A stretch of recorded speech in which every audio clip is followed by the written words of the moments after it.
Qué maravilloso. Si usted viene hoy por primera vez, le menciono de que esta es la tercera reunión. Y si nos está viendo a través de redes sociales o de Taber TV, nos reunimos en el Hotel Barceló de la ciudad de San Salvador los días domingo a las 7:30, 9 y 11 de la mañana en la zona rosa de San Salvador. En esta hora el Señor nos lleva a una porción de la palabra que está en el Evangelio según San Mateo, capítulo 14. Palabra de Jesús.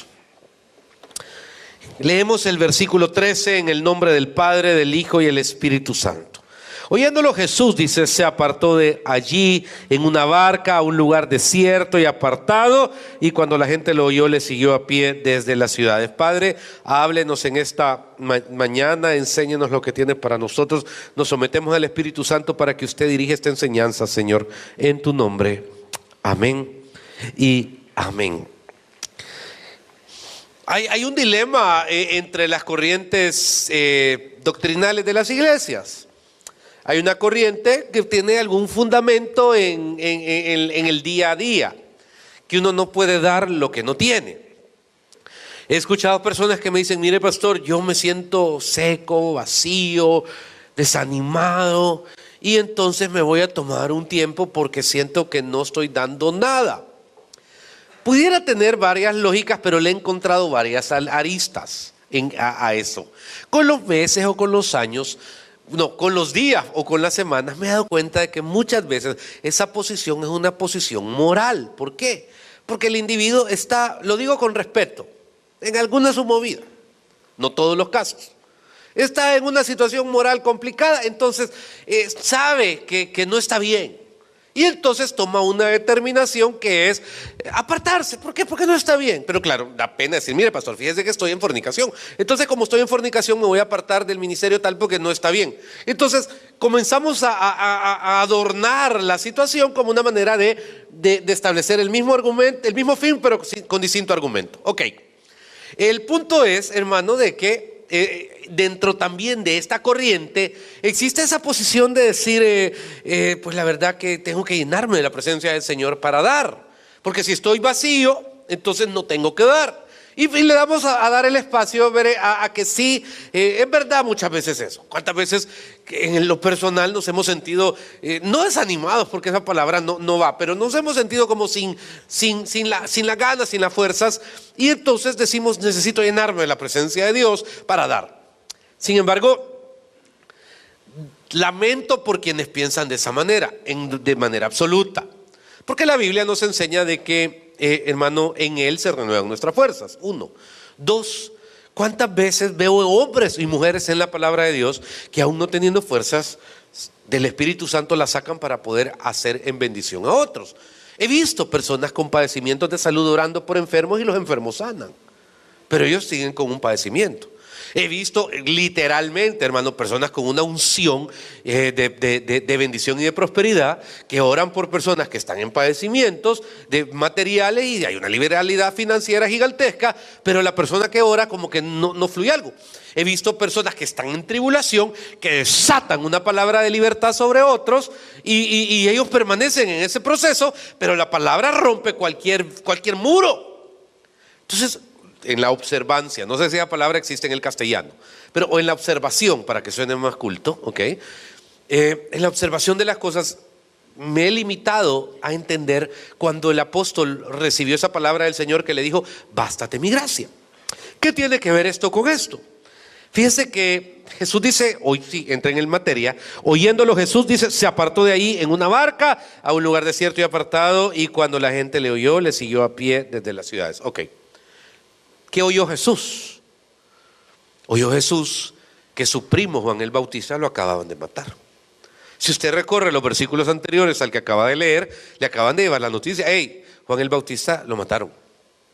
De alguna u otra manera, es su primo, pues. Aparte de eso, hermano, había un vínculo personal más que ministerial. ¿Se acuerda cuando iba a ser bautizado? Le dice, hey, primo, aquí venís delante, si yo soy el que debería de recibir. No, bautizamos. No, pero ¿cómo vas a creer si yo sé quién es? No.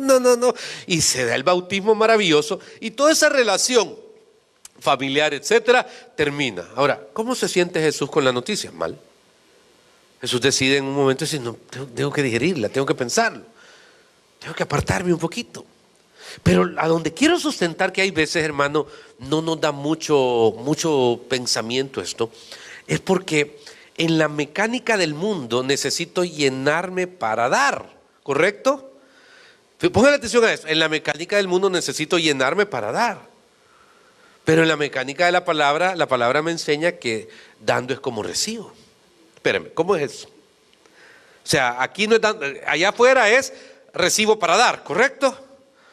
Aquí es dando, es como recibo. Y esa es la primera enseñanza cuando yo siento que alguien quiere buscar excusas para moverse de su posición ministerial o de su trabajo o del don o el llamamiento que Dios le ha dado. Las circunstancias, si no es una es otra, siempre van a estar ahí. Jesús se quiere apartar, pero ¿qué pasa? Mira el versículo siguiente, oyéndole Jesús se apartó de ahí en una barca a un lugar desierto y apartado, y cuando la gente lo oyó, le siguió a pie desde las ciudades. ¿Y qué dijo Jesús? No, estoy en depre, no, estoy triste, no, estoy pasando necesidad, no. ¿Qué vas a hacer? ¿Qué vas a hacer? Decime, ¿qué vas a hacer? ¿Ah? Y saliendo Jesús vio una gran multitud y tuvo compasión de ellos. Ayer, entre una prédica en Zacatecoluca, una prédica en la Costa del Sol en una boda y unos 15 años que vine acá en la noche, a mí un lugar, hermano, que a mí me libera, como usted lo entiende, son las barberías. Entonces iba para la Costa del Sol y de repente dije, voy a ir a buscar una barbería a la Herradura.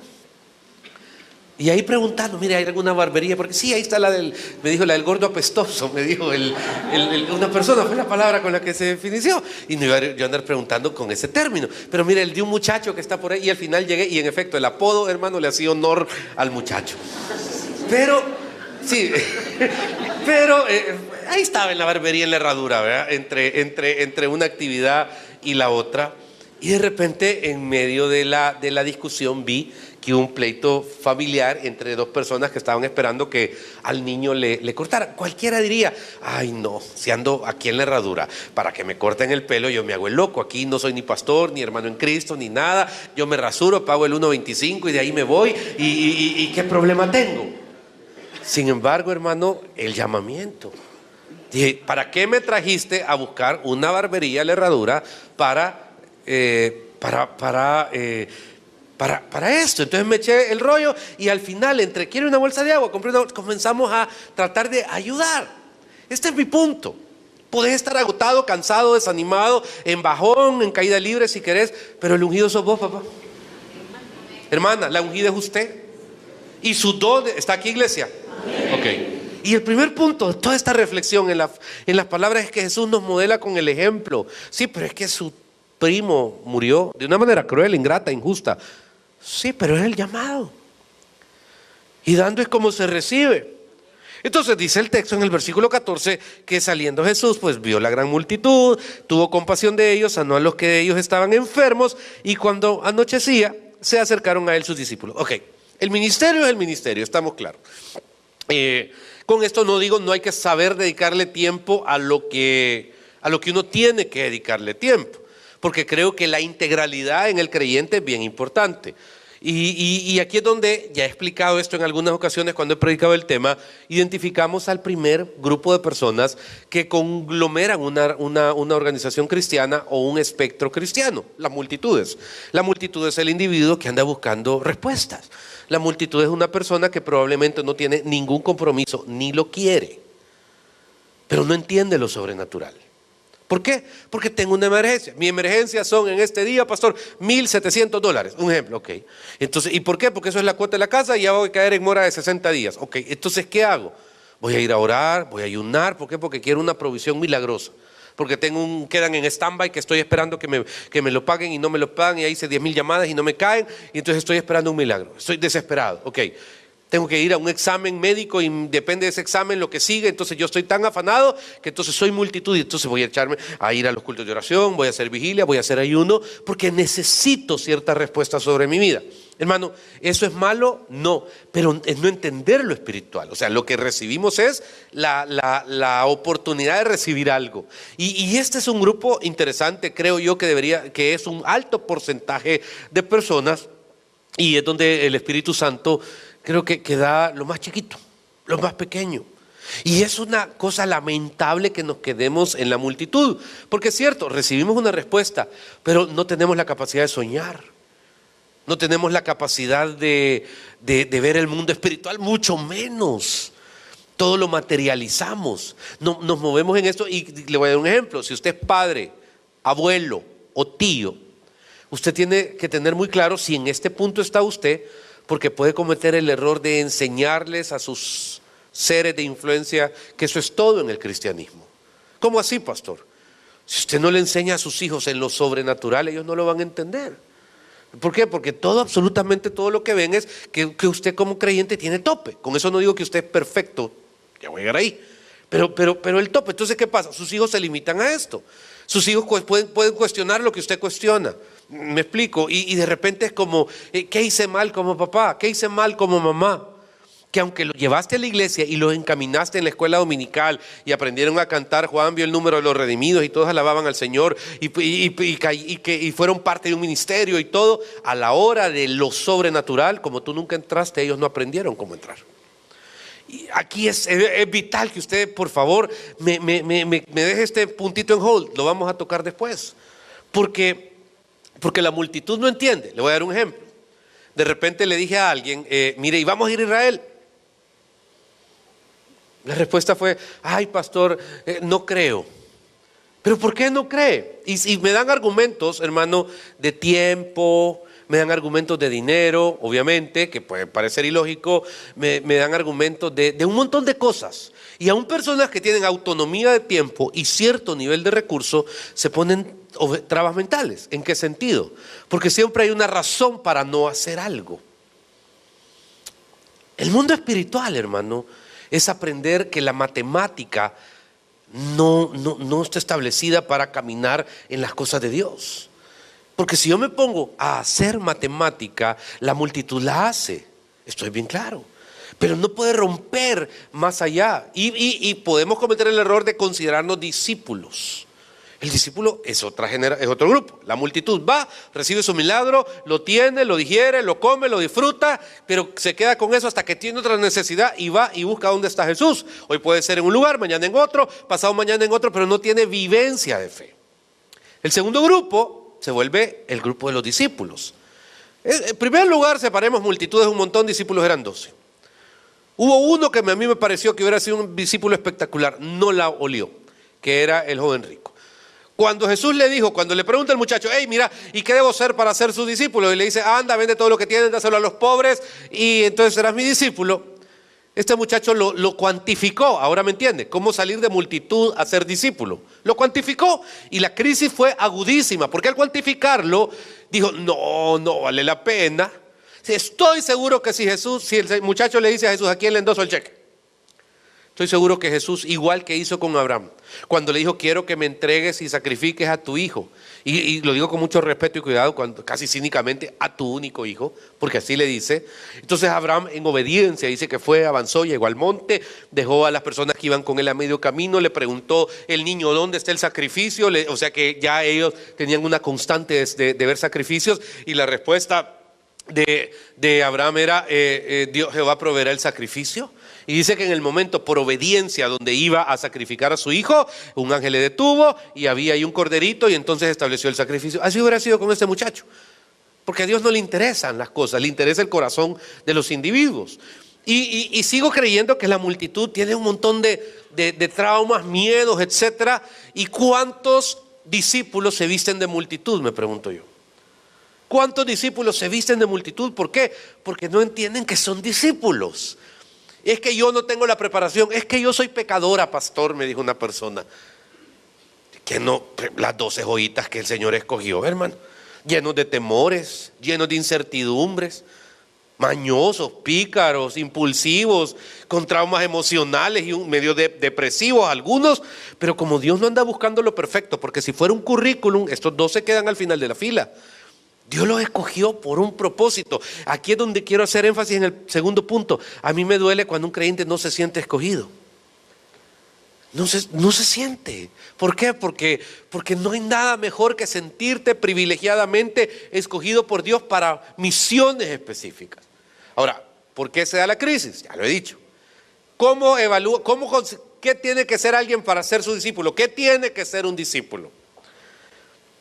Creo que hay dos maneras de ser discípulo y hay dos pruebas de que usted es discípulo. El discípulo tiene dos cualidades: tiempo y pisto. ¿Cómo así, pastor? Nadie que es discípulo, que no es discípulo, le dedica tiempo a las cosas de Dios. Es hermano, con tiempo o bolseándose. ¿Cómo así, pastor? Bolseándose, hermano. ¿Qué va a hacer? Claro, porque implica responsabilidad ser discípulo.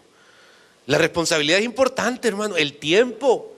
No, yo soy discípulo, pero eso de las vigilias a mí no me gusta. ¿Cuánto tiempo tener de ir a una vigilia, hermano? ¿Cuánto tiempo?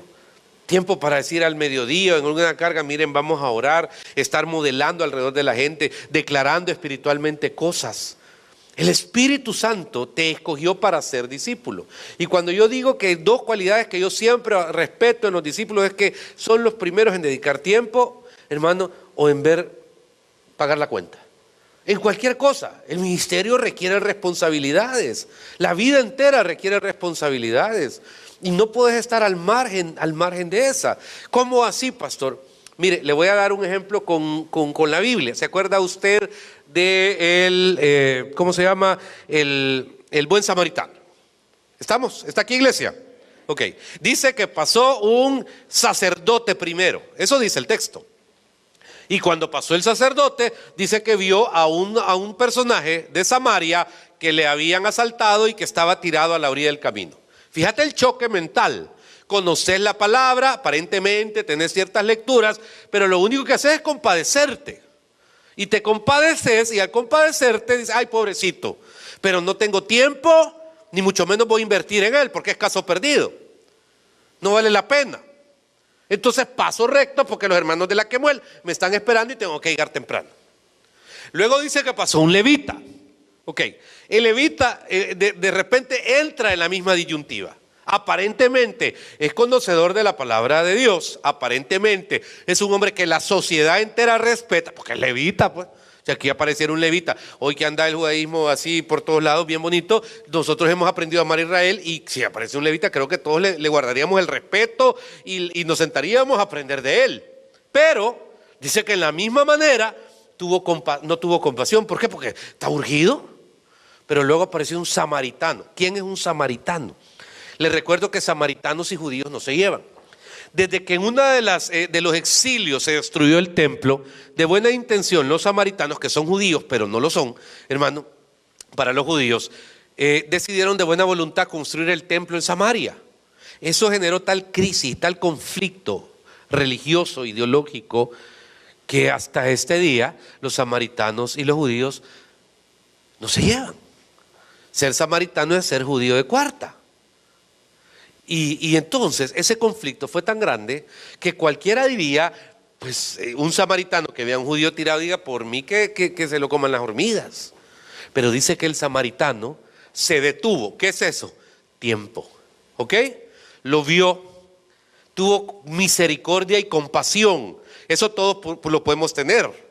No es lo mismo ver un chuchito retorciéndose en la calle porque un patán lo pasó golpeando en un pick-up adelante y decir, ay, pobrecito el chucho, y pretender a los 3 kilómetros que no ha pasado nada, o frenas el carro, atravesas los carros, con todo recoges al chuchito, lo agarras y lo llevas a la primera veterinaria, que es lo que esperaría de cualquier cristiano.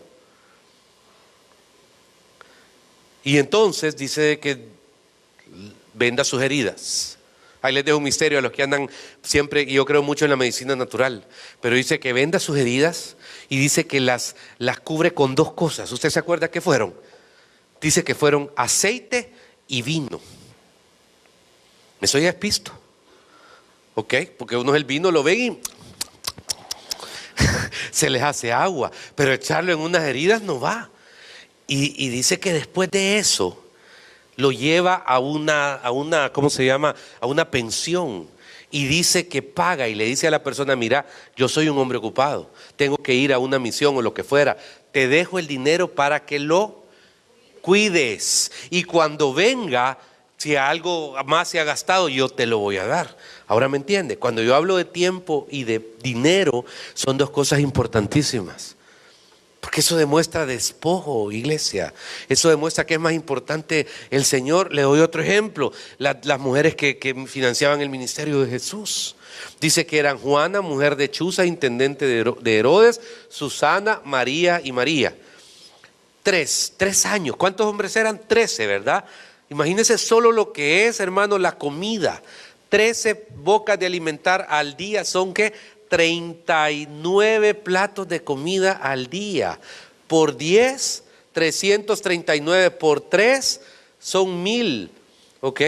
Por 12, por 3. Y usted va a decir, Dios mío, ¿cuánto costó solo el andar comiendo Jesús y sus discípulos? ¿Un platal? Cualquiera diría, no, gorrones, ¿cómo va a querer? Yo a Jesús invito, pero estos 12. Perdón. Pero de repente, con qué generosidad estas mujeres estaban pendientes de Jesús y sus necesidades. Siéntase bendecido, oye, si le toca bolsearse, siéntase bendecido. Si un día usted va tarde a alguna cosa por cuestiones de Dios, siéntase bendecida, hermana. Eso siempre se devuelve. Y aquí en esta porción a mí me encanta porque el debate de los discípulos es con argumentos. Cuando anochecía, dice el versículo 15, se acercaron a él sus discípulos diciendo: el lugar es desierto y la hora ya pasada. Despide a la multitud para que vayan a las aldeas y compren qué comer. Aquí es donde planteo mi argumento. Fíjese que es lógico. Ahí no pasa la 101 de hasta las 6 de la tarde. Ahí no hay, qué sé yo, McDonald's para ir a traer. No. ¿Te imaginas el diálogo? Discípulo 1, discípulo 2. Mira, ya viste qué hora que sí. Mira, el maestro se va a tardar. Discípulo 2 al discípulo 3, anda a decirle vos que ya termine, porque tiene lógica. Se está poniendo el sol, sí, ¿verdad? ¿Quién va? Y a Juan le debe haber tocado, que le tocó ir a decirle, y le dice: mire, maestro, ya es tarde, ya vio que la gente no tiene transporte, no tiene comida. Cualquiera de nosotros hubiera dicho: es cierto, hermanos, vamos a terminar el culto a esta hora porque ya son las 12, hora de comer, Dios les bendiga, vámonos de pie, póngase de pie y vámonos. Pero la respuesta de Jesús es un hit, ¿cómo se dice, Chepe? Home run se dice en el béisbol, pero un home run, hermano, de completo. ¿Por qué? Porque le dice, vea lo que le dice. Jesús le dijo: no tienen necesidad de irse, dadles vosotros de comer. ¿Pero cómo? Si nosotros andamos con vos, Señor. Y me imagino que voltearon a ver a Judas, ¿vea? Y hay suficiente. ¿De dónde vamos a sacar? Porque son 5,000 gentes. No tienen necesidad de irse. Al discípulo le toca. El discípulo tiene que aprender la peculiaridad de hacer mucho de nada. Y aquí es donde veo que un montón de discípulos se pierden y meten retroceso al rol de multitud. ¿Por qué? Porque no se dieron cuenta que es un privilegio comenzar a creerle a Dios. Aquí es donde vuelvo al caso de Israel. Pues yo estoy seguro que no todo el mundo tiene una chequera absoluta, como quien dice, para irse a 10 días a dar la high life. Pero de repente hay cosas más chiquitas, hermano, que uno quiere decir: Señor, yo tengo que aprender a creerte. Y el Señor te lleva de ejercicio en ejercicio. ¿Para qué? Para que le creas. Cuando menos sentís un hijo está en alguna enfermedad y uno le pregunta: ay, qué barbaridad, Señor. No, pero de repente con los días uno dice: Señor, desde que nació yo te lo entregué. Y en tus manos está, y yo declaro que Él tiene promesa de vida, ¿ves? Y vas ejercitando las palabras. Y sabes que gracias a los médicos te le van a curar la infección, pero tiene promesa de vida. Y como tiene promesa de vida, está en tus manos y largura de días, etcétera, etcétera. Y comenzás a dar palabra, a dar palabra, a dar palabra. Hermano, el discípulo comienza a creérsela, en buen español, pero no porque hay un alimento humano, sino que porque el Espíritu Santo va poniendo los argumentos. Entonces le comenzás a llamar a las cosas que no son como que fueran. Amén. Yo he visto casos, hermano, pero mire, relaciones pero perdidas, acabadas. Y he visto mujeres que de repente en el arte del discípulo dicen: no, ese hombre es mío porque Dios me lo dio a mí, cualquier otra mujer va a ser una desgracia porque a mí me lo dio Dios. Y yo digo: ¿qué le habrán visto honestamente? ¿Verdad? Pues sí, pan sin sal el hombre, pero sal por. Pero la fe de una mujer hace que las cosas sucedan, hermano. Sí. He visto personas creyéndole a Dios, declarando las cosas. He visto personas ungir de la nada. Y cuando uno dice, Señor, de plano hay poder en las palabras, hay un rema poderoso, y ahí está, mire. Porque cuando Jesús aparece y dice, dale vosotros de comer, la respuesta es lógica. No tenemos nada. ¿Qué tienen? 5 panes y 2 peces. Más que suficiente. Nunca se me olvidará una palabra de mi abuelita, que en paz descanse, relacionada con una enfermedad de alguien. Cuando de repente llegó y le dijeron, mire, Zoilita, así se llamaba, fíjese que está crítico, le dijo. ¿Qué porcentaje de vida tiene? Le preguntó ella. 10%, le dijo. Suficiente, le dijo. Dios con un 10% puede hacer un montón. Y al final este personaje del que le estoy hablando salió caminando del hospital en victoria. Porque Dios no necesita mucho, si no la gloria no es de Él. ¿Me explico? O sea, te necesita a vos, vaya. Te necesita a vos, ¿para qué? Para que veas que es tu entorno. Y si el entorno son 5 panes y 2 peces, es más que suficiente, papá. Porque entonces ahí es donde Él se va a glorificar, ahí es donde Él se va a mover. Y si estás en un periodo complicado, pues tenés que agarrar la palabra. Este día Dios me dio una palabra, que si no la digo, viene juicio sobre mí. Estaba en oración esta semana, en lectura, y de repente vino un sentir, decirle a la congregación que el tiempo de las vacas flacas ha terminado, que este es un tiempo donde comienzan las vacas gordas a partir del domingo en que vos soltés esa palabra, pastor. Yo lo creo, hoy lo estoy soltando. Para mí, hermano, que yo de palabra es raro, usted conoce. Pero de repente cuando da, yo soy obediente. Juicio no quiero. Al salir de esa puerta, usted va a decidir si la bota ahí en la basura que está a la par, si se le olvida entre la puerta y el carro, o si mañana cuando los tenga atracando con algún cobro, usted va a aferrarse a la palabra y va a decir, Señor, yo declaro lo que usted dijo, que viene el tiempo de vacas gordas, y para mí es importante entender que toda circunstancia de opresión financiera se acabó el día de ayer, en el nombre del Padre, en el nombre del Hijo y en el nombre del Espíritu Santo. Porque así funciona. Así es como se va abriendo el mundo espiritual. Y eso es ser discípulo. O sea, qué bueno que tengamos capacidades, aptitudes y que sepamos de un montón de cosas. Pero como que Dios no quiere nuestras aptitudes. Dios quiere nuestras actitudes.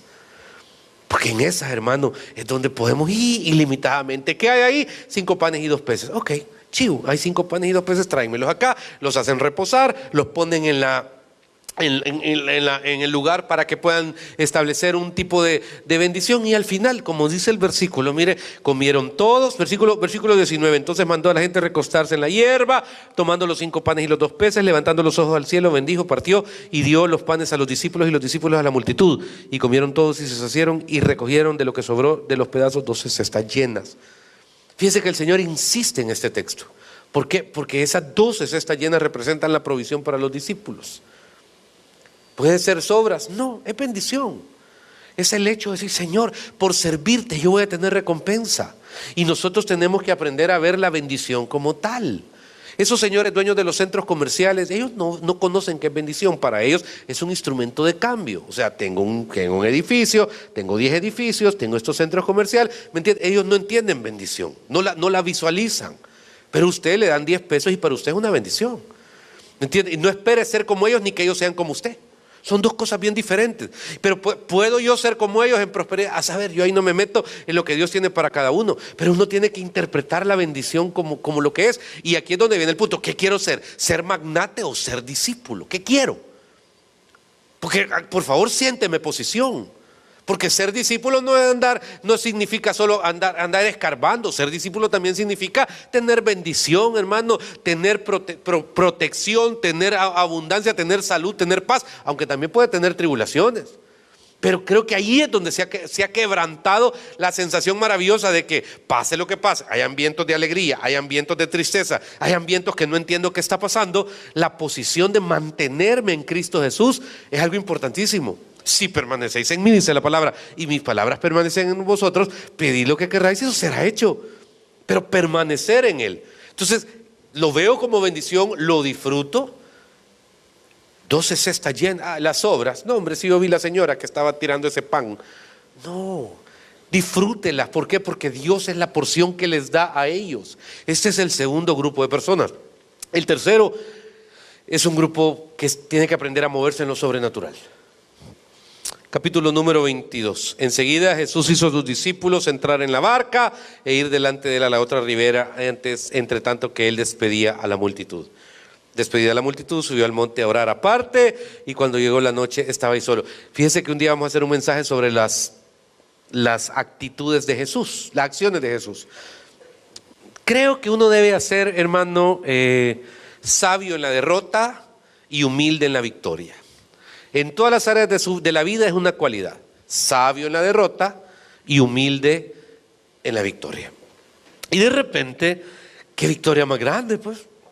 Un día medio emocionalmente triste, Jesús llegó, comenzó la gente a hablar con él, y de repente sanó un montón, y de la nada, sin andar en Facebook de ninguna cosa, ni ruidos, ni ningún tipo de campaña mediática, de un concierto, nada. La gente estaba ahí queriendo oír palabra. 5,000 hombres, más mujeres y niños, ¿te puedes imaginar? Y comienza la palabra, bla, bla, bla, bla, y una gran bendición. Cualquiera diría, hermano, qué victoriaza la que Dios me ha dado, qué bárbaro, peligroso.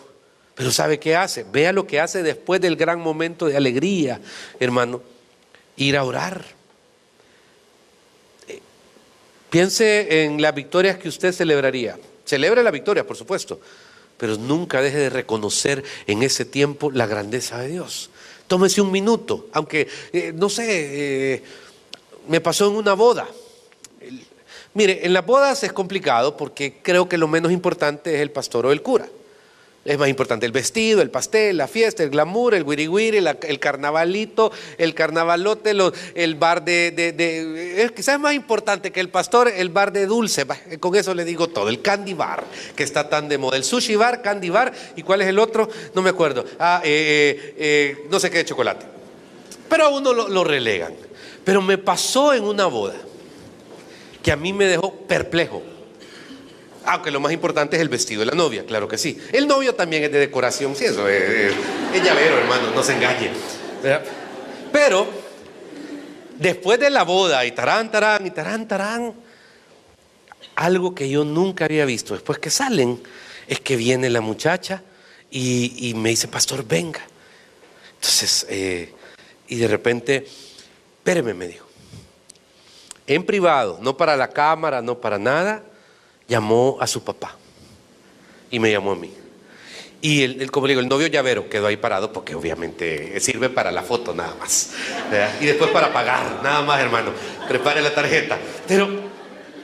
Pero mire, hizo algo interesante. Le dijo: Señor, adentro, en un cuartito, quiero darte gracias por lo que acaba de pasar. Toda mi vida soñé con este día y tú has cumplido. Y te agradezco por mi papá, y pongo al pastor de testigo que de aquí en adelante nunca lo voy a abandonar. Fue una oración de 1 minuto. ¿Qué hizo después de la gran boda? ¿Ir a la sesión de pictures? ¿Qué hizo de la gran boda? ¿Ah? ¿Ir a ver los regalos? No, fue a darle gloria a Dios. 1 minuto, hermano. A eso me refiero. Era la victoria. Si una boda es una coronación, es lo máximo. Pero de repente usted encuentra que esta mujer, y nunca ha vuelto a pasar, 363 bodas llevo.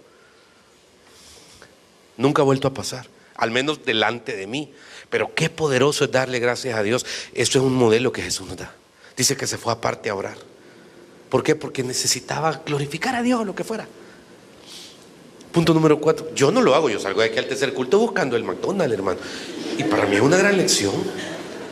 En el nombre del Señor. No me da nada la hamburguesa, oye, no me dan comisiones ni nada. Pero quiero saber por qué. Pero hay un último grupo en el cual me quiero detener. No la multitud, no los discípulos, sino que dentro de los discípulos, los que son puestos y sometidos a pruebas que trascienden lo material, lo natural y cualquier otra cosa. Dice el texto que despidió a la multitud, subió al monte a orar aparte, versículo 24, y ya la barca estaba en medio del mar, azotada por las olas, porque el viento era contrario. Ser discípulo no significa la ausencia de problemas. Dice Eclesiastés 9, ahí se lo leo, uno de los versículos más complejos de toda la Biblia, pero más complejos de toda la Biblia, donde dice: lo mismo le pasa al justo y al injusto, lo mismo le pasa al que está en santidad que al que está en crisis. ¿Por qué? Porque hay circunstancias. Ahí está Eclesiastés 9 del 2 en adelante, ahí se lo dejo para que lo escudriñe. Mauro, te lo dejo de ver. Pero de repente Es una lectura donde uno dice de plano, si yo no estoy en las cosas de Dios por lo bueno, porque pueden haber circunstancias contrarias, pero sobre esas me va a dar la victoria el Señor, porque ¿de dónde vendrá mi socorro? Dice la palabra, mi socorro viene de parte de Jehová, quien hizo los cielos y la tierra. Entonces no estoy solo para el checklist de good, ok, sino que también en algunos momentos, hermano, a pesar de que sienta que las cosas no están yendo bien en mi vida, yo no me voy a apartar de las cosas de Dios. Palabra primera de Juan Carlos 1:1, cuando la crisis esté difícil, hermano, soque, ok, soque, espere, aguante, pero no salga corriendo, no salga huyendo. ¿Por qué? Porque en las pruebas es donde uno se hace fuerte, en las pruebas es donde uno más glorifica a Dios. Cuando te voltean la cara, hermano, ahí, en lugar de ir a voltearle la cara al otro ingrato, ahí es donde entendés de que cualquiera que hace algo contra ti, lo hace contra Dios. Y entonces Jehová es tu defensor y es tu guardador, dice la palabra. ¿Está aquí, iglesia? Hoy oigo pocos amén, como que están, no sé. Gloria a Dios. Gloria a Dios. ¿Cómo fue, hermano? Ese es Mario, ¿verdad? Amén, aleluya. Entonces, sobre este punto, es esta tercera personalidad. Pedro, ¿era el más espiritual, Pedro? Te hago una pregunta, pongámonos en jaque mate. A ver, ¿era el más espiritual Pedro de todos? ¿Y ven? ¿Era? Probablemente no. Si Pedro era medio luchón, pleitisto, bravo, analícelo. Y de repente, ¿por qué Pedro? Porque, hermano, creo que al final Dios siempre se va a glorificar aún en los que somos más complicados. Nos da la oportunidad. Dice el texto, los discípulos, más a la cuarta vigilia de la noche, Jesús vino a ellos andando sobre el mar, y los discípulos viéndole andar sobre el mar, se turbaron diciendo un fantasma y dieron voces de miedo. Ok. La incertidumbre puede parecer normal, pero enseguida Jesús les habló diciendo, tened ánimo, yo soy, no temáis. ¿Por qué ocupa dos palabras extrañas? Imagínate. ¿Por qué ocupa dos palabras extrañas? Campanita, piénselo. Que yo esperaría otras palabras de Jesús. ¿Qué dice? Yo soy, ¿qué? Tener ánimo. La palabra ánimo suena más a coaching que algo espiritual. Tengan ánimo. Dígame una traducción en su vida de ánimo. Dígame una palabra que sea así similar a ánimo, que entendamos todos. ¿Qué quiere decir ánimo? Si alguien le diga, tenga ánimo, ¿qué le estoy diciendo? Delmi. Fuerza, ajá, pero vamos a otra. Esperanza. Energía. Por aquí. Motivación. No te des por vencido. Ajá, luchaba. Ahí está, me gusta eso. Ánimo, lucha, soque, ok. Ajá, pero entonces, levántate así de tú, pero tener ánimo. O sea, fíjese qué palabra más fuerte, porque yo esperaría una palabra más espiritual, pero extremadamente almática. Ánimo, es del alma, porque uno tiene que aprender, hermano. Dijo David, póngale atención a esto, porque si está en otro lado quiero que vuelva a aterrizar aquí. Amén, amén.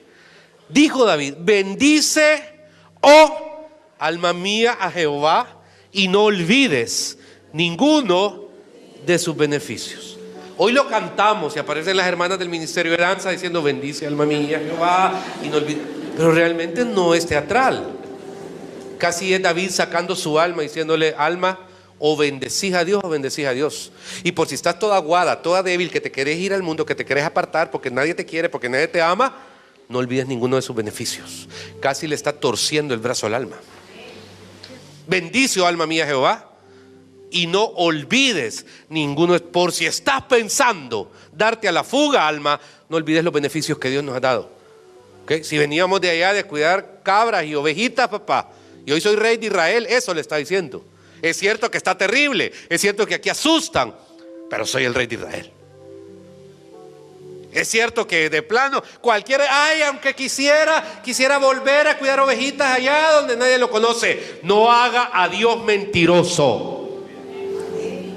¿Qué es eso? Yo quiero comenzar de nuevo, yo quiero recomenzar mi vida. ¿Cuál? Deja eso para Amores y los dos chuloncitos que aparecían ahí en el diario. ¿Cuál comenzar de nuevo? Es tu vida, es tu destino, es tu llamamiento. Y todas aquellas cosas tienen un propósito en el cumplimiento de la voluntad de Dios en tu vida. Y es trágico. ¿Por qué? Porque Dios puede replantearte muchas cosas. Pero le dice, bendice alma mía, tened ánimo. Espérate, ¿cómo es eso? Si estás en medio de la tormenta, Walter, si estás en medio de la marea que le está dando vuelta. Me corrigió un hermano, porque dije una vez en una prédica que la marea en alta mar equivalía a un terremoto grado 9. Y de esos que se meten a chequear todo y revisar si lo que uno dice es verdad, etcétera. Me dijo, pastor, tengo una observación que hacerle, está equivocado. Fíjese que hice una medición, fíjese, medición, papá. Y de acuerdo a lo que usted dijo, es realmente no es grado 9, sino que un movimiento, hermano Walter, en alta mar es grado 12. ¿Te puedes imaginar, hermano Herbert? Grado 12. Imagínate, o sea, de hecho, si aquí hubiera un sismo grado 12, en un solo movimiento se quiebran las estructuras. O sea, no se sostienen. Uno solo, ni siquiera el zamaquión, como dirían aquí, sino que en uno solo deslizamiento, grado 12, no hay estructura que quede en pie. Eso está pasando ahí. Tened ánimo, ¿qué tal? Pero luego ocupa una palabra que ya es espiritual. El ánimo es almático, pero luego ocupa otra palabra espiritual. No temas. Porque aquí es donde siento que las circunstancias nos cohíben. Y si hay algo que en la Biblia es señalado muchísimas veces y que frena a los hombres y mujeres de Dios, es el miedo. El temor es la palabra soft, la palabra light. Pero al final tiene que ver con el temor, el miedo de ¿qué? De que algo va a pasar. Y es donde uno tiene que pararse en firme. Esto es espiritual. El espíritu de temor es lo que he visto que más ha cohibido a aquellos grandes hombres, mujeres ya con llamamientos específicos. Porque hay un punto donde tienen miedo. Y entonces ¿qué hacen? Se frenan. Renuncia al temor. Y eso es lo único que usted tiene que hacer. Señor, renuncio al temor. Un día esto me dice alguien, ay pastor, tuve un sueño terrible. Y soñé que estaba en la sala de una casa y de repente apareció una culebra y ¿cómo se llama? Y así estaba lista como para morderme y me mordía y todo. O sea, la escena medio dantesca. Pero de repente mi hija estaba comiendo unas culebritas de esas de esas de hule, no sé si son de hule, pero parecen de esas. Mire, vamos a hacer un acto profético. Le quité a la Claire una culebra. En el nombre de Jesús le cortamos la cabeza a esta culebra. Y la Clara, ¿por qué? O sea, no crea que el enemigo está para vivirnos ganando batallas. No, esa es la mentira que él nos quiere hacer sentir. Porque dice la palabra que él está debajo de la planta de su pie. En el momento que usted sienta temor sobre algo, en ese momento sienta que es el enemigo obrando en usted o queriendo incidir en usted. En ese momento usted tiene 3 segundos para reaccionar y decir ya, no más. Espíritu de temor, fuera, out, no más. Y entonces un simple acto profético. Oye pastor, ¿y usted cortó al enemigo? No, yo no, el Señor. ¿Y qué ocupó? Nada más una herramienta que se le llama en el mundo espiritual acto profético. ¿Para qué? Para que ella tuviera claridad de que no tiene que tener temor. Porque no tenemos que tener temor. Un creyente jamás tiene que habitar en el miedo, hermano. Cuántas cosas hemos dejado de hacer, de disfrutar, etcétera. Y como yo les digo, yo no entiendo. Para pecar no tenemos miedo. Para pecar somos más que agresivos. Pero para las cosas de Dios sí somos temerosos. Y lo disfrazamos la palabra de mejor ser prudente, pastor. El avisado ve el mal y se aparta. ¿Cuál? Es simplemente excusas para no hacer la voluntad del Señor. Ahí está, mira. Ahí es donde uno dice, y ahí es donde a mí hay veces no entiendo. O sea, cuando yo veo grandes empresarios que se la juegan con un montón de cosas para las cosas de sus negocios y negocian de una manera gigantesca y toman riesgos y se la juegan, porque para las cosas de Dios son cobardes. ¿Qué es más importante, aquello o esto, papá? Y entonces, ¿a dónde debe estar el debate de tu vida? Siempre estamos buscando excusas para que las cosas no vayan bien. Sos victoriosa, sos triunfador, y no es un coaching, porque yo no soy coach, ni motivador, ni speaker, soy pastor. Y te puedo decir lo que la palabra dice, soy predicador del evangelio. Sos victoriosa, ¿estás aquí, iglesia? Okay. Y cualquiera que me le venga a decir lo contrario, usted sabe que no es así, porque es lo que Dios dice. Sí, y entonces dice el texto que cuando le dice, soy yo, tened ánimo, no temáis, alma y espíritu. Entonces respondió Pedro y dijo, y aquí es donde sale el tercero. Los primeros es la multitud, el segundo son los discípulos y los terceros son los que rompen el cielo. Si eres tú, manda que yo vaya a ti sobre las aguas. Y él le dijo, ven, y descendiendo Pedro de la barca, andaba sobre las aguas para ir a Jesús. Pero al ver el fuerte viento tuvo miedo y comenzó a hundirse y dio voces diciendo, Señor, sálvame. Y el momento Jesús extendiéndole la mano se asió de él y le dijo, hombre de poca fe, ¿por qué dudaste? Y cuando ellos subieron a la barca, se calmó el viento. 4 cosas rapiditas. Número 1, el solo hecho de salir de la barca requiere valor. Cualquiera nos quedamos petrificados ahí. Número 2, caminar en las aguas moviéndose de esta manera no es fácil. Tercero, cuando se comienza a hundir, la palabra hombre de poca fe, ¿por qué dudaste? En el castellano puede parecer chocante de señalamiento, pero en el griego no lo es. En el griego es una palabra de amigo, de chero, de compañero, que como que le está diciendo, sigamos. Hey, dudaste, pero aquí estoy. Y dice que lo levanta y no regresan nadando, sino que regresan caminando. O sea, Pedro sí caminó en el agua. Ahora, ¿se acabó la tormenta? No. ¿Sabe hasta cuándo se acabó la tormenta? Cuando entraron de regreso. Hermano, yo solo espero que usted esté en transición. Si es multitud, a discípulo, y si es discípulo, aquellos que caminan sobre el agua. Pero número 2, que esto sirva para interpretar las cosas. Porque de nada me sirve alguien que se la lleve, que anda volando y que anda en las cosas espirituales como que es Superman, si no tiene la capacidad de ser sensible a las cosas humanas. Por eso mucha gente allá afuera se burla de nosotros. En el nombre del Padre, del Hijo y del Espíritu Santo, le dije un día, hermano, que yo creo que Dios este año sobre esta iglesia tiene cosas nuevas. Cuando digo nuevas, son nuevas, ¿ok? Odres nuevos, vino nuevo, propósitos nuevos. Y sobre esas puertas, en esas puertas vamos a ver gente entrar, muchísima gente, que tenemos que abrazar, tenemos que acompañar y tenemos que llevarle, si es multitud, hermano, a ser discípulo, y si es ser discípulo, a caminar el agua. Pero puede ser al revés, que los que entren por esas puertas sean los que nos enseñen a nosotros. Y tenemos que tener la humildad para reconocer que siempre hay gente que sabe más que nosotros. Y tenemos que tener la humildad para reconocer que aún debemos, por viejos que parezcamos, dejarnos enseñar. Porque ahí es donde va a estar la grandeza de esta generación. Iglesia, yo le invito a cerrar sus ojos, por favor. El mensaje que recién escuchas estaría incompleto si no te tomaras unos minutos para recibir a Jesucristo como tu único y suficiente Salvador personal.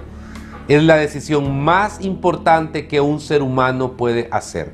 Y te invito a que lo hagas en esta hora, diciéndole al Señor, hoy, Señor Jesucristo, te recibo como mi único y suficiente Salvador personal. Te pido vivir en tus planes y tus propósitos. Reconozco la cruz como el lugar donde alcanzo perdón de pecados, salvación y vida eterna.